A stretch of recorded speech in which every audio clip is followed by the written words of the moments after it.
No mundo em que cada um está dando o melhor de si. A gente só pensa, não, mas você vai no mundo espiritual só para servir, para se doar, para se... Esse é o espírito do amor. Mas ao mesmo tempo todos estão fazendo isso, dando o melhor de si. Estão vivendo num mundo onde todos estão amando, né? Dando o melhor, preocupando-se em que o outro desfrute. É bem diferente desse mundo. Esse mundo é o mundo das trocas. Eu dou até certo ponto, mas tenho que receber também. É o mundo da paixão, né? Tudo é troca. Ninguém se doa completamente. Só até o ponto que ele considera que é lucrativo, que vai ter um retorno. Então tudo nesse mundo é mais ou menos. No mundo espiritual tudo está na sua plenitude. Então é bom chegar e encontrar esse programa aqui, tudo bem preparado, bem feito. Então a Hare Krishna, hoje eu escolhi um verso, capítulo 3, verso 33.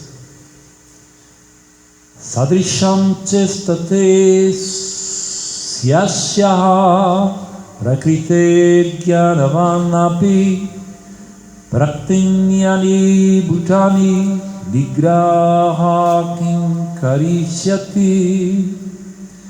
Tradução e significado de Srila Prabhupada. Muito bem, agora consigo ler. A Bhagavad Gita grande tem letras grandes. A pequena...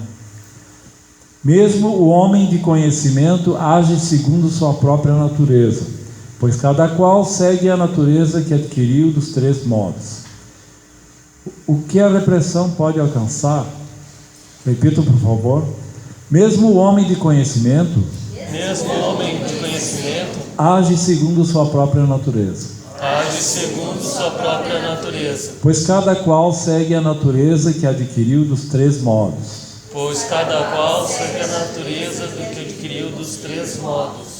O que a repressão pode alcançar?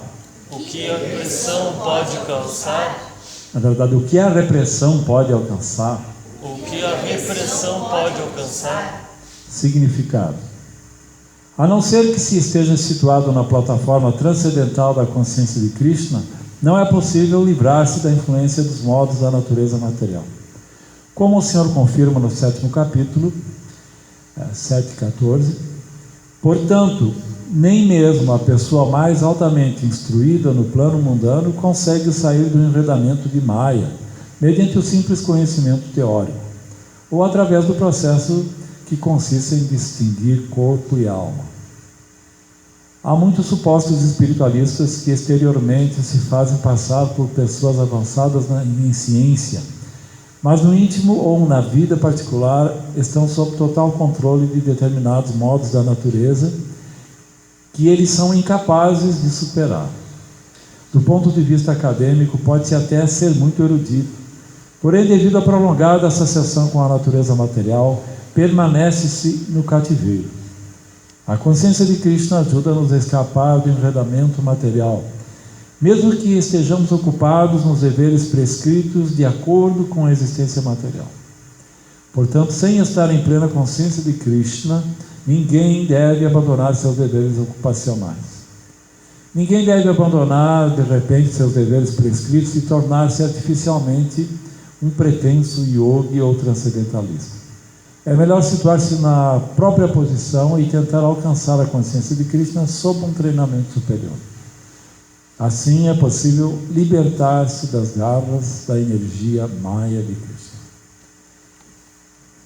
Sadrisham chestate swayaha prakrite jnanavanapi prakritim yanti bhutani vigraha kinkarishyati. Mesmo o homem de conhecimento age segundo sua própria natureza, pois cada qual segue a natureza que adquiriu dos três modos. O que a repressão pode alcançar?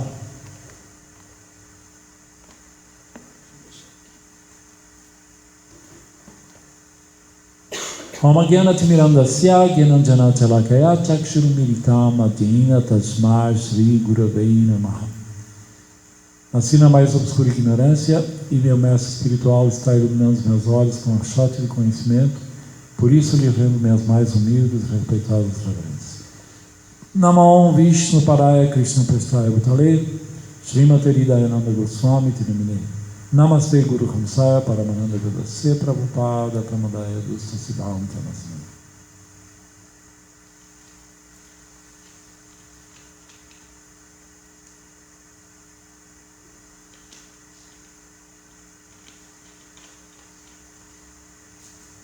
Então, aqui Krishna está falando algo bem interessante para quem quer seguir a vida espiritual.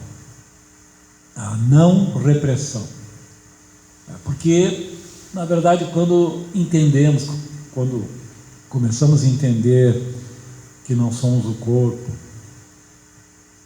quando conseguimos avaliar o quão estamos condicionados nesse mundo, e sabendo que esse condicionamento é a fonte das misérias, velhice, nascimento, doença, morte, nós temos o desejo de superar imediatamente isso, de renunciar, pela simples compreensão.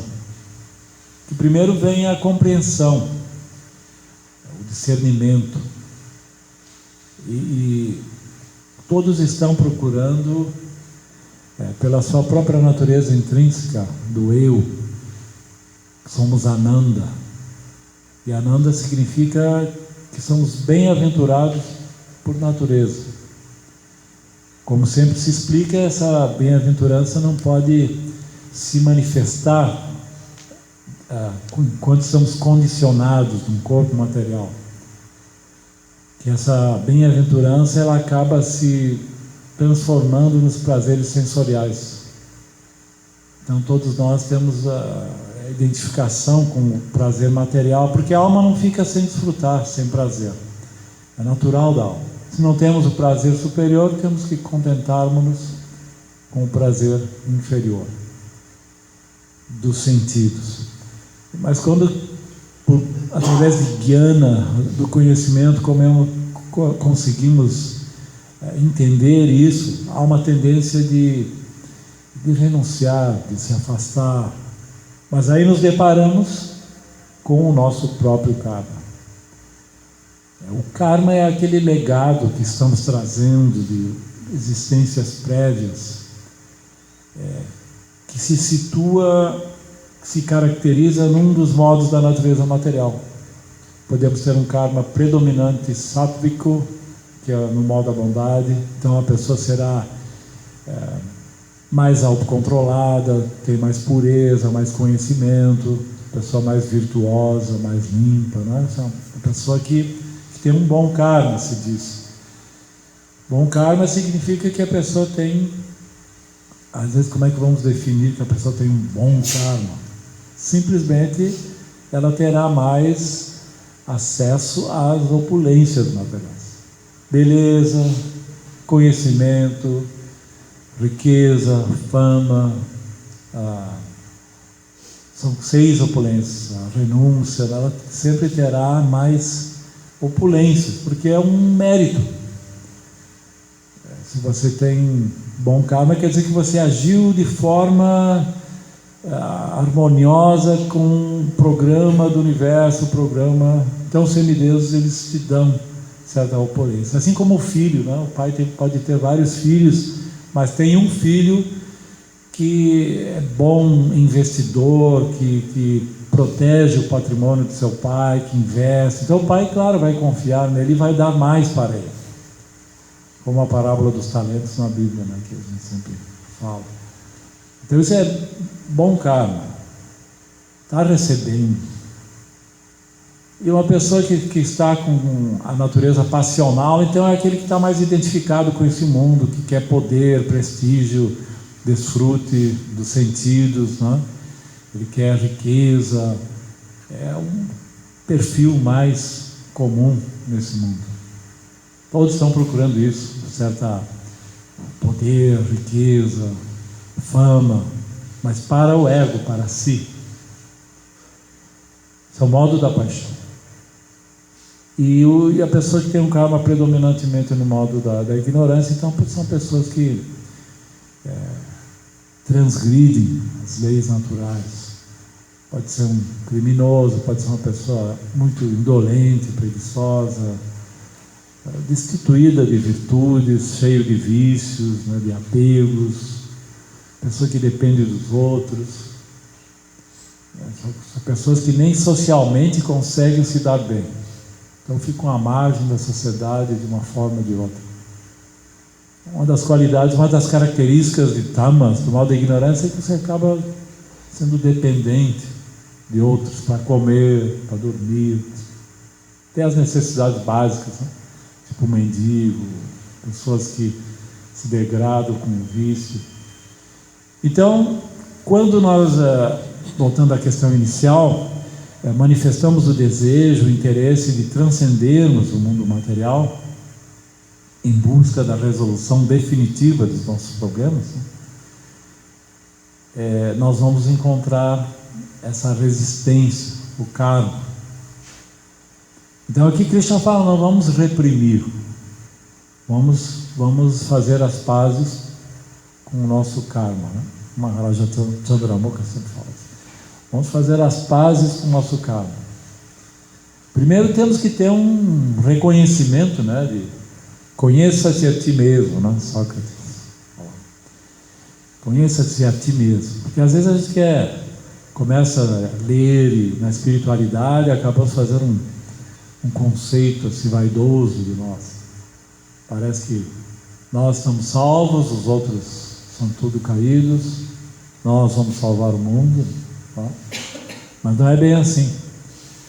Nós temos muita coisa escondida no porão, né, do subconsciente, muita tamas. Cada um tem um pouco de bondade, de paixão, de ignorância. Desde que não sejamos um devoto puro, sempre vamos estar condicionados de alguma maneira. Então temos que saber lidar com isso, temos que nos conhecermos. E a estrutura social védica, chamada Varnashrama Dharma, por isso que aqui Prabhupada falou várias vezes, não abandone seu dever prescrito. Aqui no Ocidente, quando você ouve falar em dever prescrito, fica algo assim meio vago. O que é meu dever prescrito? Tá? Por isso, quando nós começamos a ler o Bhagavad Gita, nós lemos esses termos e não entendemos. Às vezes nós temos que nos familiarizarmos com a linguagem, né, dos Vedas. Tem toda uma linguagem, os modos da natureza. Primeira vez que você dever prescrito, modos da natureza. Então, dever prescrito é um dever que você tem dentro da estrutura social, de acordo com a sua vocação, de acordo com a sua natureza. Então nós viemos vida após vida até esse momento e cada um desenvolveu certa natureza, certo talento. Então se alguém está no modo predominantemente da ignorância, ele vai ser uma pessoa preocupada simplesmente com o seu sustento. Então ele vai desenvolver uma qualificação técnica qualquer e vai viver a vida inteira ganhando dinheiro com isso, né? Ele pode ser um bom mecânico, um bom pedreiro, um músico, pode ser muita coisa assim, que possa ganhar um salário, e com esse salário ele vai viver a vida inteira assim, só fazendo esse tipo. São os trabalhadores braçais. A preocupação deles é trabalhar o mês inteiro, ganhar um salário e depois gastar aquilo, seja no estádio de futebol, alguns com prostitutas, outros são bons pais de família, né, manter sua família e tal, mas ficam nessa plataforma, né, servindo patrões. Esses são os que têm essa vocação, são técnicos. Ele não estava preocupado em estudar filosofia e buscar autorrealização. Ele aprendeu a pintar bem e vai viver a vida inteira fazendo isso. Não que isso tudo não tenha importância, tudo tem importância. Mas para a pessoa em si que fica limitado a isso.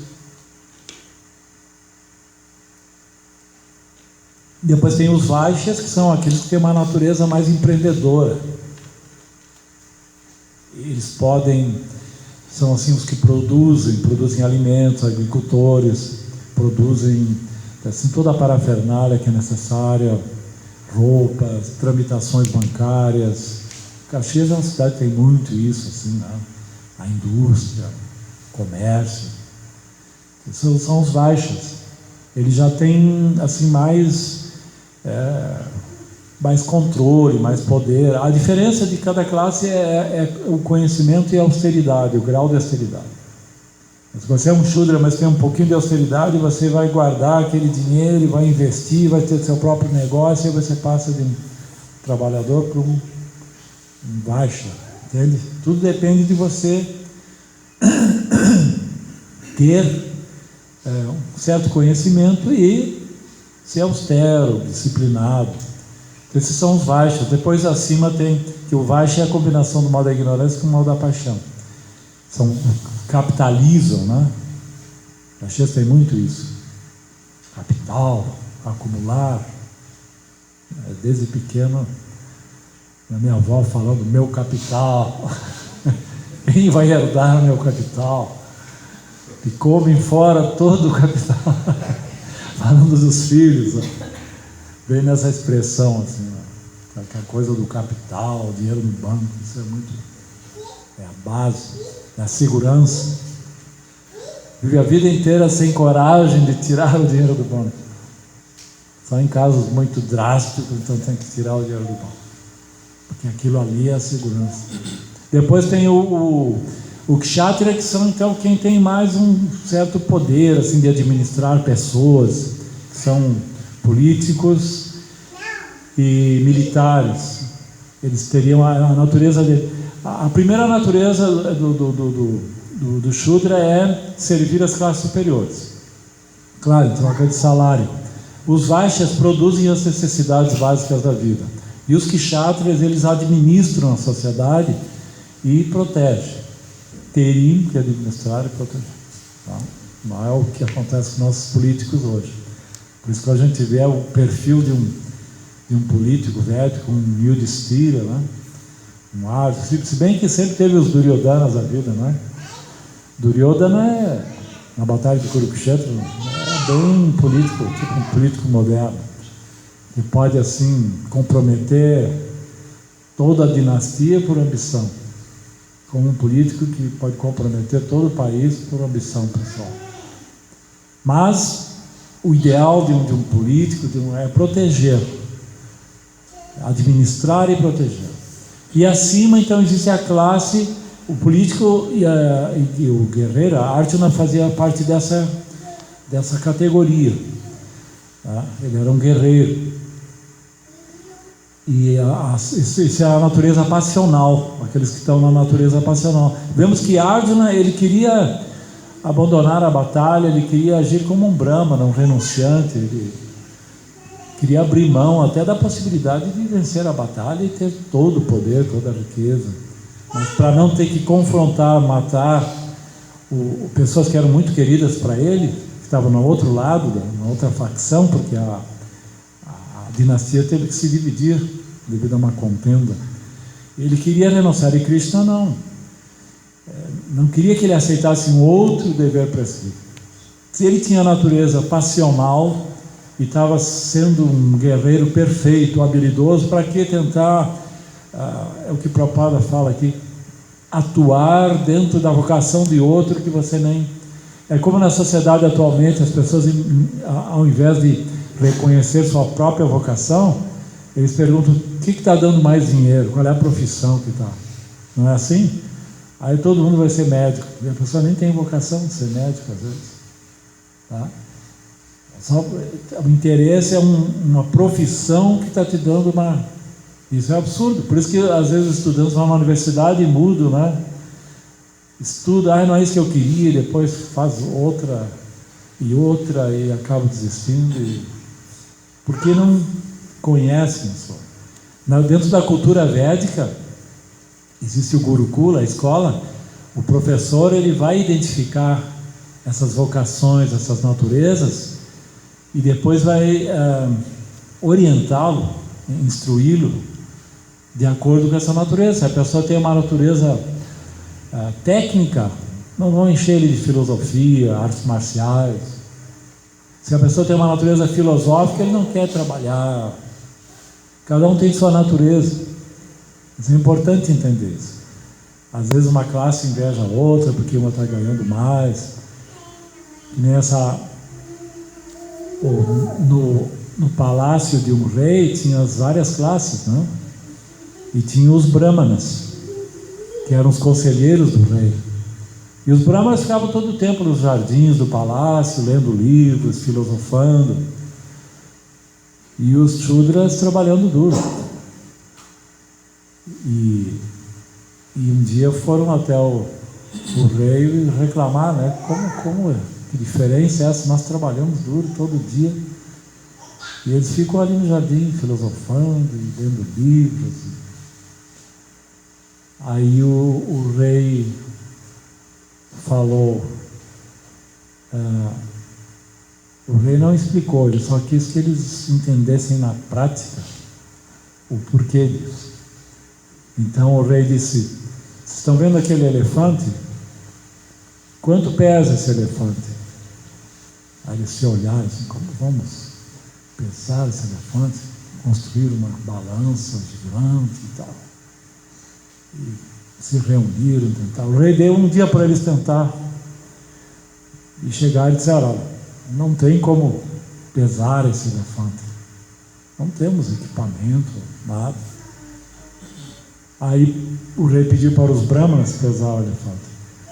Então levaram o elefante até um lago, fizeram o elefante entrar numa barcaça, depois mediram o tanto quanto o barco afundou, e depois encheram o barco com pesos regulares, né, que equivalia ao peso do elefante.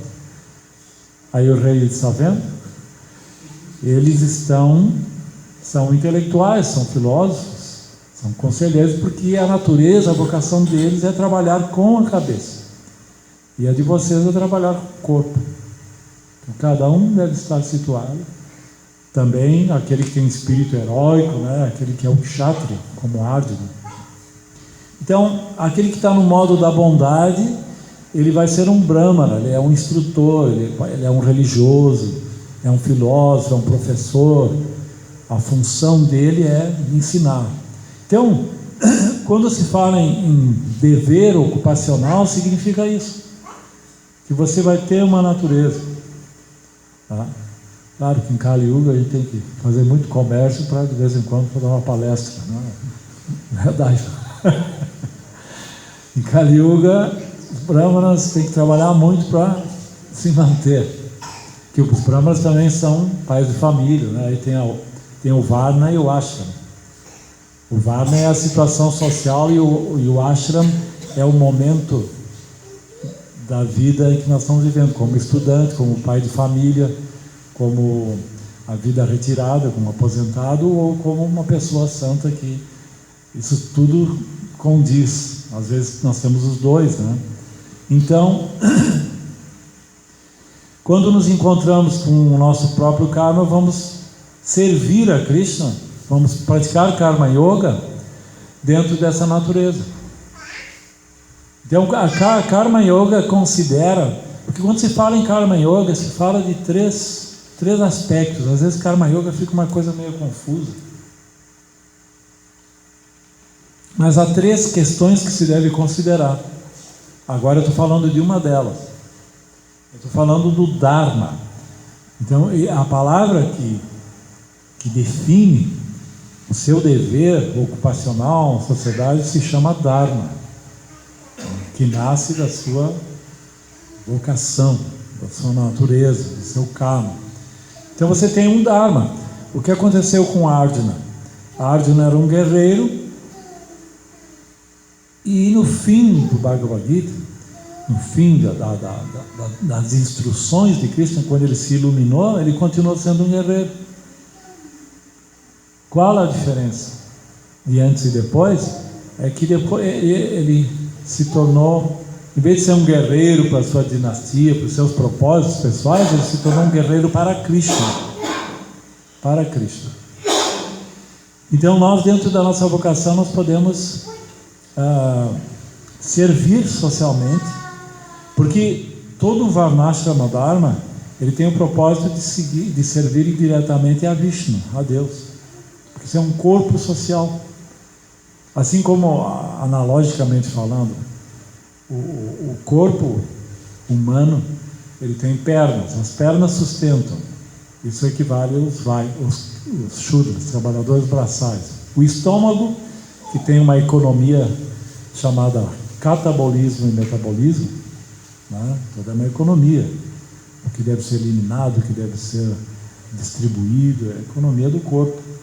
É os Vaishyas. O estômago é o Vaishyas. Os Vaishyas são o estômago da sociedade. Os braços que protegem são os Kshatriyas, os guerreiros, militares. Né? Mesmo quando alguém joga alguma coisa contra você, você já protege a cabeça, né? Os braços protegem. Quando você cai, logo os braços vão te proteger. Os braços protegem. E a cabeça é o que discrimina, pensa, né? Então, na sociedade também temos esse corpo social. Isso se chama Dharma. Então, nós dentro do nosso Dharma, assumindo o nosso Dharma, já estamos fazendo Karma Yoga. Depois tem a questão de não se apegar ao resultado. Isso também é um aspecto de Karma Yoga. Não se apegar ao resultado do que se faz. Porque ali se considera que o resultado é para Krishna. Então isso nós aprendemos muito no movimento. Você deve fazer o serviço devocional sem se apegar ao resultado. Se você tem que viajar e fazer uma palestra e lá tem uma pessoa só ou duas, não tem que... Prabhupada diz, se não tem ninguém, pregue para as paredes. É que tem a turma do sutil também. Tem a turma do sutil. Eu estava lendo uma biografia do Chico Xavier e ele tinha o programa dele de palestra, que nem assim nós temos programa. E um dia não veio ninguém. E aí eu já estava fechando tudo e ia embora mais cedo. Aí o mentor disse, não, volte, que tem muita gente aqui. Você não viu que está cheio. Aí ele fez ver toda a turma do sutil. E é verdade. Tem muitas almas necessitando conhecimento. A gente não pode fazer uma estatística física. Nunca vamos fazer uma estatística real de quantas pessoas vieram hoje. Nunca vamos poder. Então, não se apegar ao resultado significa que você faz por uma questão de dever. Porque quando você se apega ao resultado, isso já não é mais Karma Yoga. Isso é o gozo dos sentidos, não é? Então, às vezes você tem que sair de casa, podia ficar em casa no domingo, desfrutando, não é? Assistindo um filme, quanta coisa você podia assistir domingo. Eu lá tenho, domingo é que eu trabalho mais lá. São filas de pessoas assim, para servir ali todos os dias. Aí depois tem que subir correndo, arrumar as coisas lá em cima, e tem o programa, chega em casa 10 horas. Né? Um dia eu e a Mahamaya estavam indo para casa e simplesmente dormiu no farol. Assim. Estacionou o carro, a gente dormiu, acordamos com as buzinas. É perigoso até, né? Mas, na verdade, a gente tem que ter um compromisso. Tem que sempre chuva, às vezes vão 3, 4 pessoas, dia de chuva, mas sem se apegar ao resultado. Tá? Em tudo é assim, todo serviço devocional a gente tem que fazer, cumprir nosso dever sem se apegar, porque o resultado pertence a Krishna. Às vezes você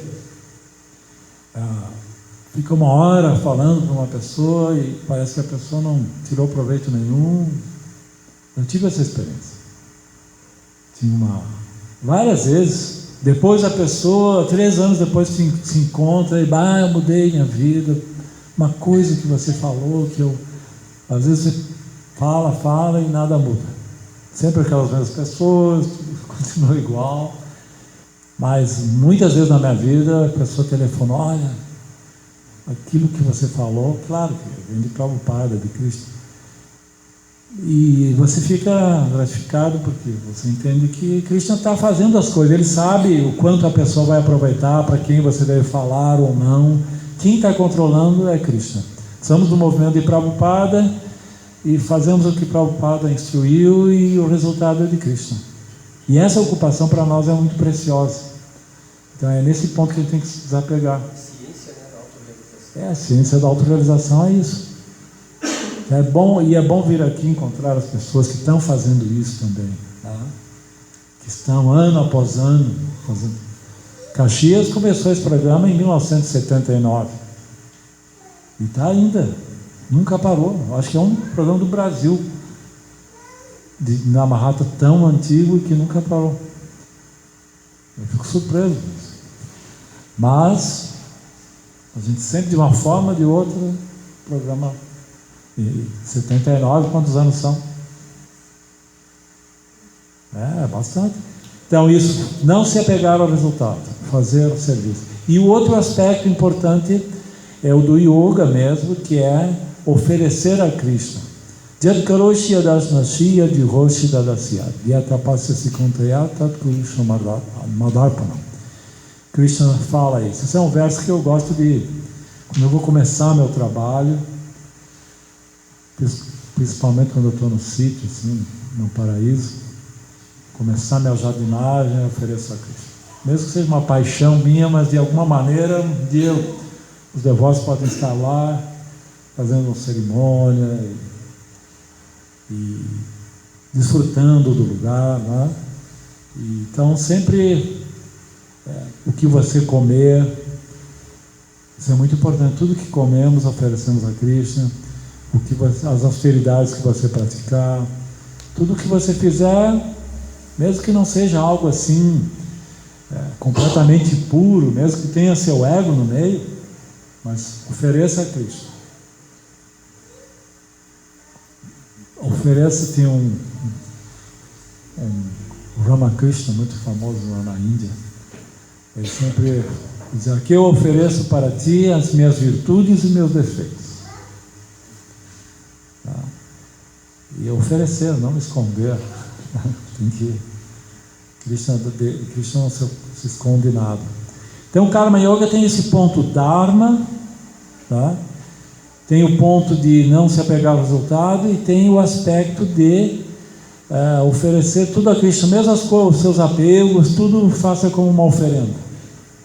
Porque lembrar que tudo é dele, que tudo é para ele, só o fato de lembrar já está purificando a tua ação, o que você está fazendo. Então o importante, resumindo, é não reprimir.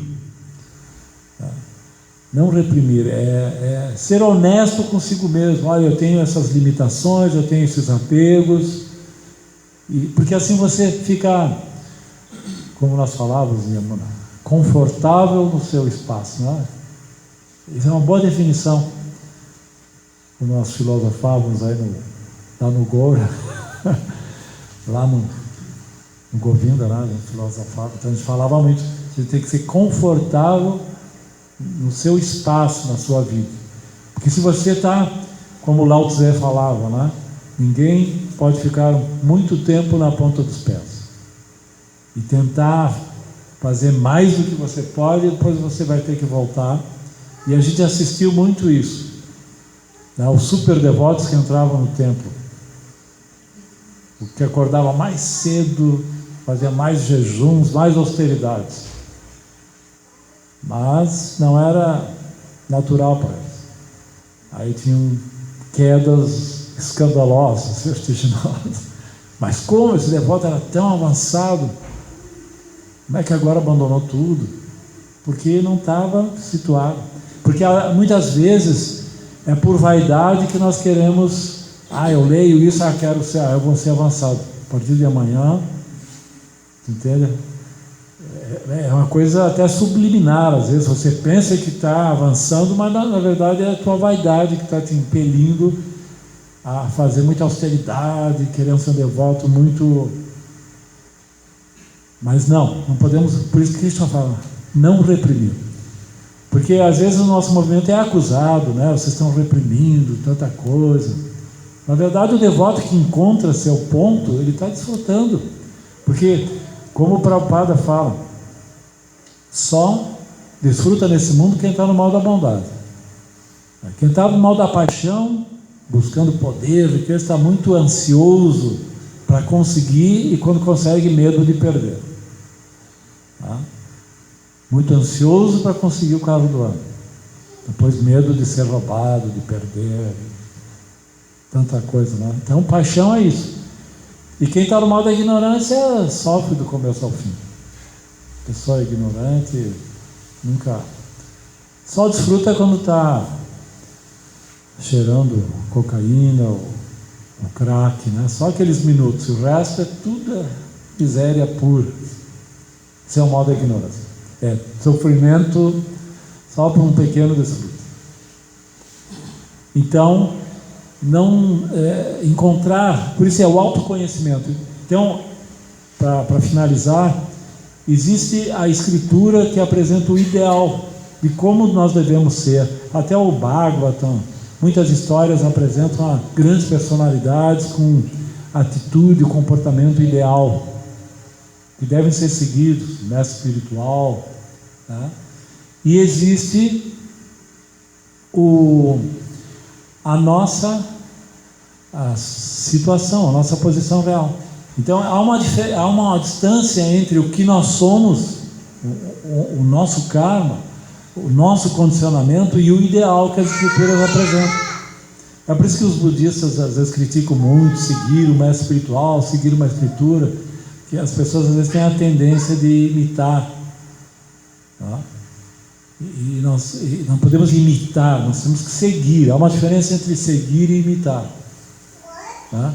Que nem aquela história que eu vou contar para finalizar, tá? Meditando com gatos. Lembra dessa história? O nome da história é Meditando com Gatos.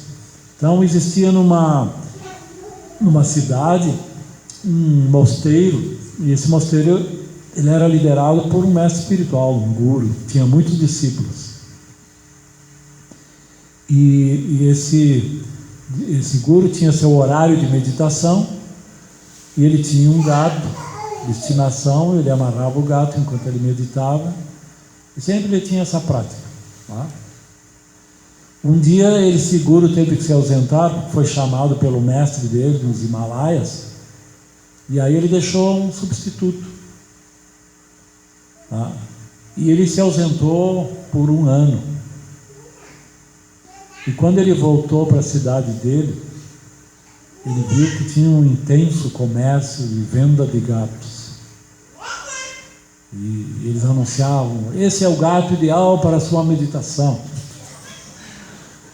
Esse gato, todos tinham que ter um gato, assim, porque todos tinham suas práticas de meditação.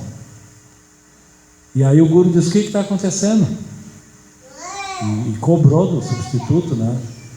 Ele disse: mestre, eu instruí que todos deveriam ter um gato para meditar, porque era isso que o senhor fazia. Aí o mestre disse: mas você entende o significado disso? Não, eu apenas quis ser fiel a você e seguir. Seu tolo, como você pode me imitar? Você entende por que eu fazia isso? Não. Qual é o significado místico dessa prática de meditar com o gato? Ele dizia: era meu gato de estimação, eu só amarrava ele para ele não me perturbar na meditação. Só isso. Não tem nenhum significado místico, esotérico. E vocês divulgaram isso, imitaram sem entender o porquê. Então essa parábola mostra que nós não devemos imitar, nós temos que ser. E há uma diferença entre imitar e ser. E para ser temos que fazer as pazes com o nosso karma e ver o tanto quanto tu pode alcançar, porque há coisas que você pode fazer, tá? Quando eu ouvi falar sobre o vegetarianismo, no segundo dia eu já era vegetariano, e nunca foi um conflito para mim. Tem coisas que você já traz de outras vidas. E tem outras que tem que... Então, Jai, todas as glórias, a Srila Prabhupada. Se alguém tiver alguma pergunta, alguma colocação. Eu tenho uma colocação só, que seja à vontade. É interessante no movimento que a gente não tem os 10 mandamentos e coisas assim, né? Mas a gente tem os 4 princípios. Temos que 4, é verdade. São princípios. Que incluem vários dos 10 mandamentos da Bíblia. Né? Sim. É verdade, isso mesmo. Aliás, toda religião tem seus mandamentos, princípios. Então nós temos esses 4 princípios. Quais são, Juliana? Primeiro, não intoxicação, não prática de jogos de azar, não a prática de sexo ilícito e também a matança de animais, comer carne e tudo que for relacionado com drogas. com a violência. Não violência, né? Então, nós temos esses 4 princípios, como toda religião tem. E princípio significa coisas que devem ser evitadas, né? São os yamas. No yoga temos yama, niyama, né? O que deve ser evitado, que é contrário ao nosso progresso espiritual. Continuar? Não, só chamar a atenção que são princípios, mas não são regras que tu tem que seguir cegamente. Esses princípios é um conselho que se dá, né? Nós não temos no movimento proibições, nós temos instruções. Instruções. Para a pessoa... Aqueles que transmitem esses princípios, um deles pelo menos. É comum que alguém esteja preso num ou no outro. Principalmente a questão do sexo, né, que é o mais difícil ali. Eliminar os jogos de azar é o mais fácil, eu acho, né? Nunca mais jogar numa loteria. Nunca mais. Para mim foi tão natural isso que um dia eu sonhei com um número. No sonho eu dizia: jogue nesse número. Imagina. Aí eu acordei entusiasmado assim: não jogar jogos de azar. Aí acabou com o meu. Podia estar rico hoje em dia, mas foi fiel ao princípio. Se fizesse isso, ninguém está mais aqui. No Caribe. Então, esse é o mais fácil, não jogar jogos de azar. Depois tem o não intoxicação, que tem muitos que hoje em dia a intoxicação é muito poderosa. Tem muitas pessoas que ficam ali desde os anos 70 no baseado. Tenho amigos que ainda estão aí. Os velhos estão sempre fazendo a mesma coisa, estacionado, e não consegue deixar.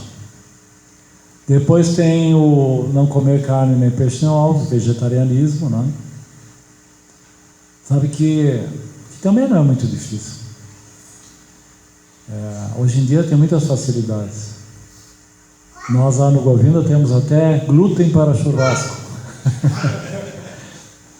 O slogan é: não é necessário abandonar suas tradições para ser vegetariano. Tem o glúten para grelhados, para churrasco, tem bife de glúten, bife à milanesa. Principalmente aqui no sul, né? Sim, claro que um bom vegetariano não precisa ter o similar, como eu vou viver sem um bife. O vegetariano não muda nada, mas tem os que nós temos tudo isso. Então hoje em dia para ser vegetariano é fácil, tem muita facilidade. Imagina quando eu comecei aqui em Caxias, 27 anos atrás. Era um alienígena. A palavra vegetariano foi muito difícil. Mas sabe que hoje em dia, desculpa, Sim. mas você sabe que eu tenho observado que muita gente é vegetariana, sempre menos eu. É aumentado muito. Não, eu que digo, eu trabalho com isso lá no Govinda, o veganismo, né? Muito. Não sei se é moda, mas eu tenho. Até entre os jovens, o veganismo até que é, mas que seja, ótimo. Que seja, isso é uma boa moda, né? Que seja. Então, o vegetarianismo, e depois tem o sexo ilícito, que é o sexo fora do casamento. Por isso que Prabhupada, quando começou a pregar, ele começou na época do amor livre, no meio dos hippies, drogas, né? Então ele dizia, os discípulos casavam os discípulos. Então, seja no casamento, né? Em vez de droga, então era um Mahamantra. Ia viajar, tranquilo, tinha substituto. Mantra para viagens psicodélicas. Viagem sem volta. Eles usavam, eles sabiam como usar de estratégia. Imagina pregar para os hippies, e me foram os hippies que aceitaram a disciplina. Então esses são os princípios que a gente tem que seguir, né? Mas mesmo que não consiga seguir todos, isso não impede que você faça seu serviço, que você cante Hare Krishna. Tem pessoas que pensam, vou cantar Hare Krishna depois de conseguir servir todos os princípios. Não, você tem que cantar para poder servir, conseguir. Aí que está, né? Às vezes uma pessoa lê e quando vai praticar, vem o karma passado, assim. Não consegue deixar um baseado, não consegue deixar uma cerveja. Imagina, viver sem tomar uma cerveja. Eu já fazem 37 anos que não tomo uma cerveja. 37 anos. Então, alguém tem mais alguma pergunta, alguma colocação? Uma relação que tem. Podem distribuir a praçada aí, se quiserem. Uma relação do conhecimento com inteligência, né? Sim. De vez em quando a gente confunde as duas situações. Muitas pessoas têm conhecimento, mas não conseguem aplicar, não têm inteligência de tornar prático, né? E tem essa relação que o senhor colocou também com a questão da profissão que a gente nasce com, né? Sim, com uma vocação. Uma Com vocação. a natureza. Até onde essa relação tem pessoas que procuram muito através do conhecimento, de ler, de ter esse contato com livros, né? E não conseguem de fato transformar, dar um efeito prático. E algumas pessoas ao contrário, são praticamente não letradas, mas conseguem ter naturalmente isso, né? Interessante isso. Existe nos Vedas se fala Jnana e Vijnana. Uma pessoa pode ser intelectual, ter uma inteligência intelectual, tem que ter bastante conhecimento, mas não ter a experiência, a realização. E ao contrário, tem pessoas que têm muita experiência de vida, muita realização, mas não tem um discernimento para entender, aproveitar bem essa realização e também ensinar isso. Então, a palavra sabedoria é o equilíbrio entre os dois. Uma pessoa sábia é aquele que tem tanto conhecimento teórico, ele sabe explicar e se explicar o que ele está praticando, como realização, como experiência. Tem pessoas que são muito simples, têm muita experiência de vida, né?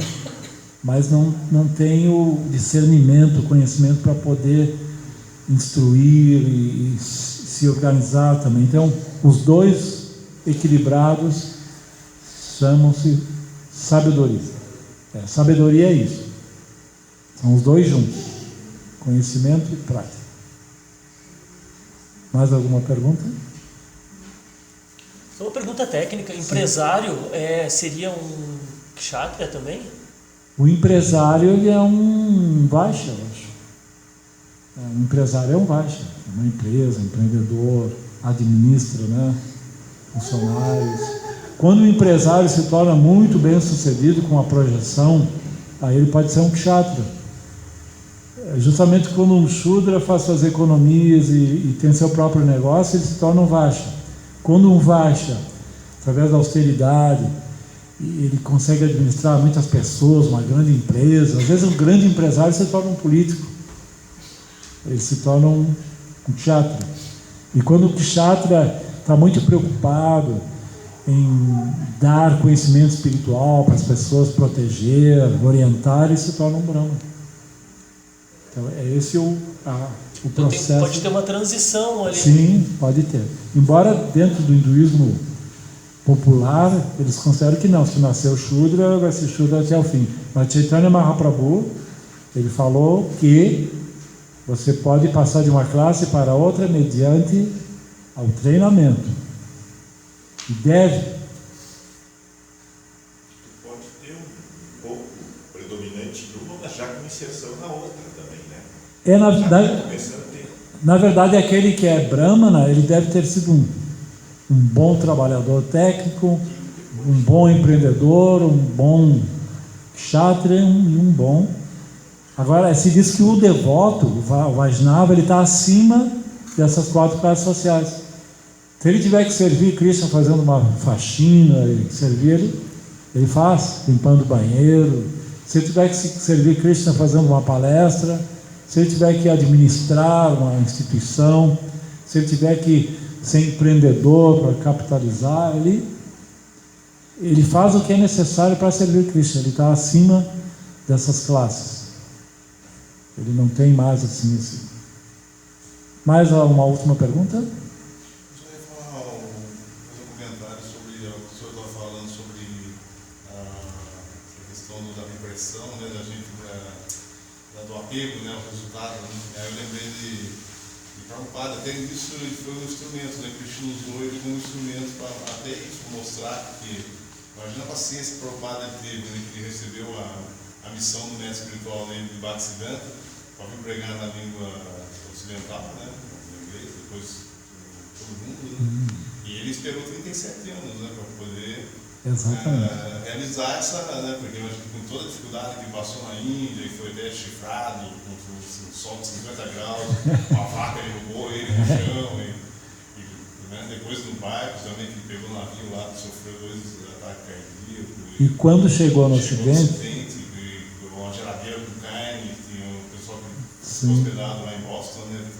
Imagina. Tinha carne na geladeira. E um bando de malucos, de hippies. Imagina se ele não tivesse essa consciência de não se apegar ao resultado, ele teria desistido, como vários desistiram. Na Índia, muitos consideram que o Ocidente não tem salvação para Mesmo quando chegou aqui, diz que ele tentou várias frentes, né?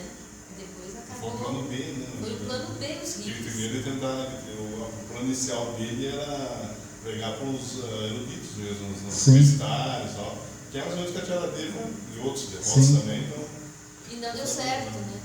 Aí teve que começar embaixo, assim, com a lojinha que tinha os malucos, os ricos. Assim. Mas ele sabia que era cantar Hare Krishna e que Krishna ia fazer o resto. Esse é um exemplo interessante, de não se apegar ao resultado. O Prabhupada é um grande... Senão ele teria voltado para Vrindavana, como outros não tiveram. Alguns foram enviados, discípulos de Bhaktisiddhanta, para a Inglaterra e voltaram e disseram, olha, não tem jeito. Então, Prasada, Sariradi Rachau, Jodendriya